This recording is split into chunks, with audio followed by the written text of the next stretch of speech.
இதுவும் காஞ்சி போச்சு. இது இன்னும் ஃபுல்லாக வர வர அப்படியே வந்து ஒரு 2 நாளில் ஃபுல்லாக அந்த வெயில் டைரெக்டாக போடவே காஞ்சி போயிருக்கு.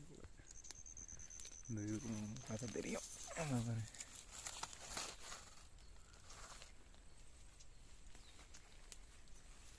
அதே மாதிரி வந்துகிட்டே இருக்கு. அடுத்தது வெளியே இருக்குது இருக்கா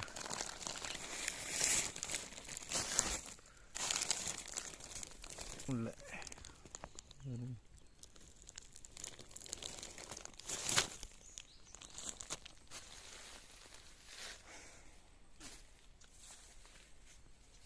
எல்லாமே நல்லா